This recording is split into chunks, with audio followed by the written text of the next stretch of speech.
Sur ces images diffusées hier par le ministère de la Défense russe, l'armée étale ses ressources comme inépuisables, plus de 2 ans après le début du conflit. Toujours la même lettre Z, mais cette fois-ci sur des engins qui seraient équipés d'armes nucléaires tactiques. La nouvelle menace brandie par le Kremlin. Des exercices militaires à quelques kilomètres de l'Ukraine. L'exercice en cours vise à l'emploi d'armes nucléaires non stratégiques pour réagir et garantir l'intégrité territoriale et la souveraineté de l'État russe, en réponse aux menaces de certains responsables occidentaux. Des grandes manœuvres orchestrées par Vladimir Poutine.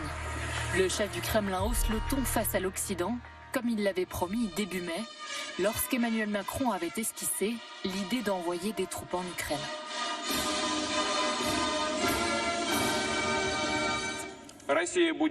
La Russie fera tout pour éviter un affrontement mondial. Mais dans le même temps, nous ne permettrons pas que l'on nous menace. Nos forces nucléaires stratégiques sont toujours en alerte. Sur le terrain, la Russie maintient la pression avec des troupes amassées dans le nord-est, près de Soumy. La crainte d'un nouveau front, alors que depuis le 10 mai, la Russie a lancé une offensive dans la région de Kharkiv, seconde plus grande ville du pays. De cette station balnéaire très fréquentée, il ne reste que des débris et des corps. On ne comprend pas l'objectif de l'attaque à la roquette car il s'agit d'une zone civile. Des civils étaient présents. Il s'agit d'une base de loisirs.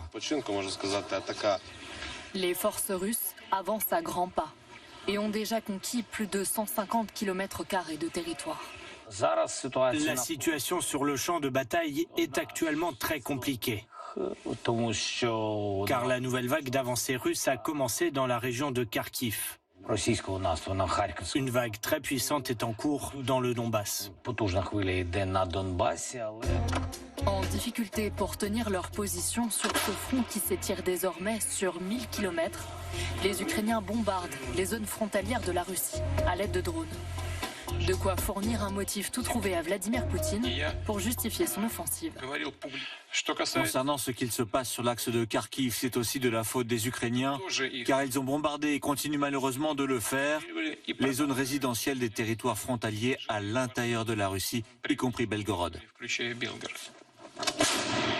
L'armée ukrainienne est à bout de souffle, manque de munitions, d'armes et de soldats. Alors le ministre ukrainien des Affaires étrangères profite de la visite de son homologue allemand d'hier pour adresser un message aux Occidentaux.